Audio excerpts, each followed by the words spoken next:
Thank you for plugging into this Family Life News podcast, streaming issues-driven, family-focused news. Welcome back to another edition of Real Answers with Christopher Anderson. Wednesdays during the Noon Report, we tackle the tough topics facing today's families with Christian counselor Christopher Anderson. And, today, Chris, we continue to look at the process of recovering from the loss of a loved one, particularly in how grief impacts relationships. Yeah, Brandon, that's right. And last time we discussed how to support those that have lost loved ones beyond those first few weeks, the time when most people are bringing over meals or sending cards and stopping in to visit. And of course, that needs to continue to happen to make sure we're still checking in on those who lost loved ones. But today I want to look a little bit more about the process of grief recovery and how this impacts relationships, particularly relationships with the in-laws. I'm assuming this goes beyond the immediate family members of the deceased. It absolutely does, Brandon, and that's why it's important to take this into consideration. When we lose loved ones, especially a spouse, the nature of our relationships with the in-laws can change. There are some factors to keep in mind, though, as we begin this discussion. For one thing, everyone, I should say, is going to grieve a little differently based on our own personal characteristics and the way we relate to other people. Well, that doesn't mean that there aren't some commonalities as well. But when a loved one is lost, personalities and relationship histories with the lost loved one are going to impact how someone handles grief and loss. But beyond the early grief period, everyone who had connections with the person who was lost is going to try to kind of reorient themselves and examine how they relate to members of the family now that maybe that one person that was tying the families together is no longer there. So moving forward, this time of examination needs to happen. So can you give us an example? Sure. Well, if the in-laws didn't actually connect at the same level as the grieving spouse, then it may come across that they don't want a relationship any longer. And while this could be true, it doesn't necessarily mean they don't want any relationship. It might mean that the nature of that relationship is going to look a little different or not be quite as close. But the grieving spouse need to remember that this cannot be forced either.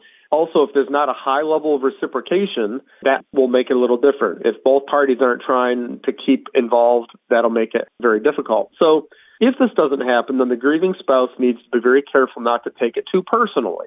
Just because the in-laws aren't reciprocating the efforts doesn't necessarily mean that you did anything wrong. It just means that other desires might be in play. So the in-laws' lack of effort and maintaining relationships may have nothing to do with the grieving spouse, but rather other unforeseen factors.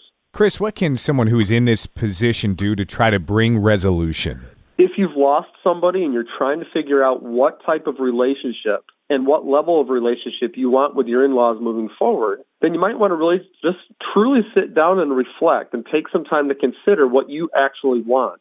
And if you are in the role of the in-laws, you should do the same thing. You should consider, how are we going to continue to relate to the bereaved spouse?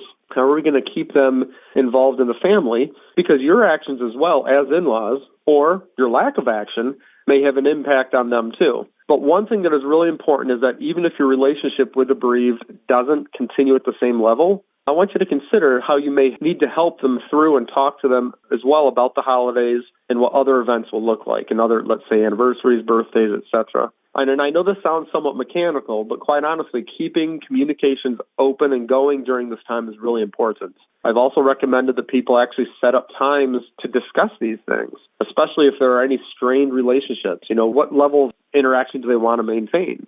So I've encouraged folks at times to write letters and invite people over for in-person or telephone conversations.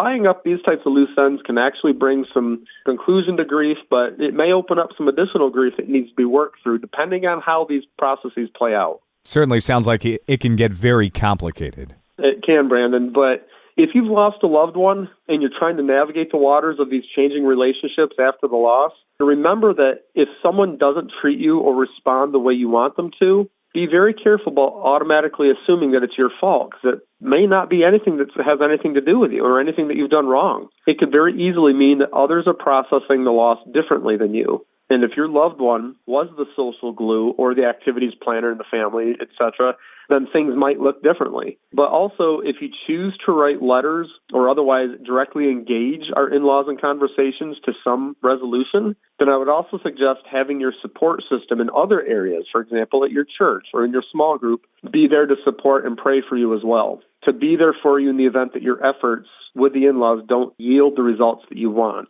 And finally, don't hesitate to seek help from a mental health professional or a pastor if you're having difficulty wading through these changing relationships, because it can be very stressful. You've been listening to another edition of Real Answers with Christopher Anderson. It airs Wednesdays during the Noon Report.